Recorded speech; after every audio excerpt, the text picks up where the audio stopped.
morning, Guam, and thanks for starting your day the KUAM way with our starting lineup. Father's Day hangovers. This should be a holiday, the day after Father's Day. Maybe for fathers, but then you could say the same for mothers. But We should, yeah. Mothers, we really just want to sleep and rest. Right, it's so funny because on Mother's Day, it's like, go to the spa, get a massage. On Father's Day, it's like, here's the kids. Barbecue, cook, Right. So, this is a morning meeting show on Monday. We'd like to introduce Tomas Manglonia. He's our summer intern. Tell He's our reporter. Oh, he's our reporter. Yes. Sorry. Hello. And Tell us a little bit about yourself. Yeah, thanks for having me. So I was born in Guam, raised in Luta, and I'm completing my senior year at UC Berkeley in California. So I'm here for the summer. Yeah, I'm going to put in some work. Yes. So tell us what you do at UC Berkeley. Yeah, so over at UC Berkeley, also known as Cal, I'm the president of the television station there.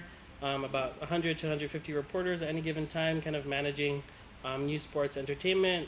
And then I also finished up a 9-month fellowship program at ABC in San Francisco. So I wanted to come back home and work on the stories that, I feel that matter to me. And so it's great to be in the region. And what matters to you?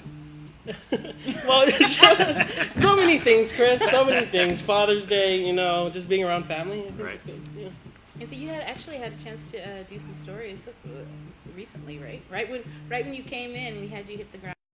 Yeah. I got to visit, pay a visit to Sagan Katulang Chamorro for the opening of the Guma Hinemlu, and then also tag along Chris for that first day for a few hours to see how his day goes. Pretty packed. Right. Yeah, lots of fun. So you're working on something with the foster kids this week. Yeah, in about an hour or two, I'll be heading over to Senator Theresa Lahi's office. She introduced a bill to increase the capacity for the shelter that's being built for foster care children.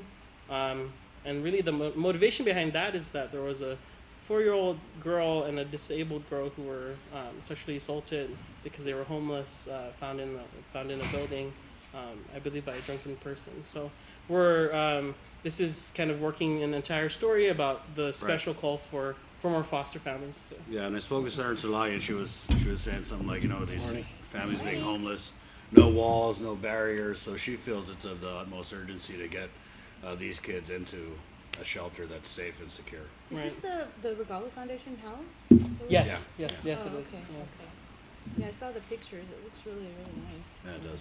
Yeah, so they're working to increase the capacity of it, Yeah, 'cause, yeah. get more people in there. We talk about the Rear Admiral's new job. Oh, yeah. Yeah, Rear Admiral Shoshana Chatfield has just been appointed the first ever president of the prestigious Naval War College. Apparently, just a few days Female, ago, right? Female first president. female, first female president of the Naval War College, and apparently just several days before that announcement, which was on Saturday our time, they had removed the previous president for apparent financial misappropriation. So we've got a message into JRMC. Hopefully we'll get to talk to the Admiral if she wants. Maybe like an exit interview. Kind of, yeah. And Yeah. maybe, get her reaction to, her appointment, a pretty historic appointment, and also maybe what her advice would be to the next. Right. Yeah. And so this is a pivotal time, right, with the build-up and all the construction that's going on, and of course the concerns from the local community. Speaking of that. Right. Yeah. So that's something I'll be working on this week. We've had Senator Sabina Perez and Senator Theresa Lahi kind of call out the governor and the administration for their relative silence on, the new discovery of ancient sites and protections of the endangered species up at Lutegzin. So, I put in a request for comment on Wednesday, and it's Monday, and I don't know if that's because the governor was off island or what. So if she is here, I'm pretty sure she's gonna have a full plate because we've got this abortion doctor thing. We've got the concerns from Senator Theresa and Senator Perez. So yeah, it's definitely gonna be trying to get a hold of the governor this week. Speaking of Nick Towns, or what will eventually be the new Marine base, I don't know if you've driven by there lately, but as they're clearing it, it gives you a sense of how massive that land huge, is. right. Because before it was just boonies blocking the road, but Right. now that they've cleared out a lot of the areas, it is massive. Yeah. Yeah, and then the road that they're building too is yeah. Well, silver lining, the road to Retidian is kind of a little bit smoother. All right, Bree. Me? Well, Yeah.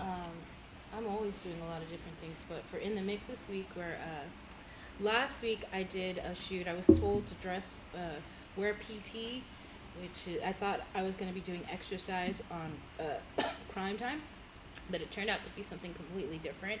It was Bree's going to be a police officer trainee, and so the cadre, Sergeant Carl Cruz, what a great guy, was basically just yelling at me, telling me to, what's the 14th Amendment, do push-ups and march, and, I never did that before, and, I kept messing up, and so, he kept getting mad, I think, because I was smiling, and that's just my natural reaction to when I'm under pressure. I'll start, smiling and laughing, and Kill him with kindness. right, and he didn't know that, so he was just like, "I think this is for your entertainment. Everybody drop down because you seem to think this is fun." I'm like, oh no. So I felt so bad because everybody was on the ground doing push-ups and crunches, and I'm here like standing there, and he's like, "You tell them when to go up and you tell them when to go down." I'm like, oh gosh, up, down. Drill. Yeah. A drill sergeant Yeah. routine. Huh? But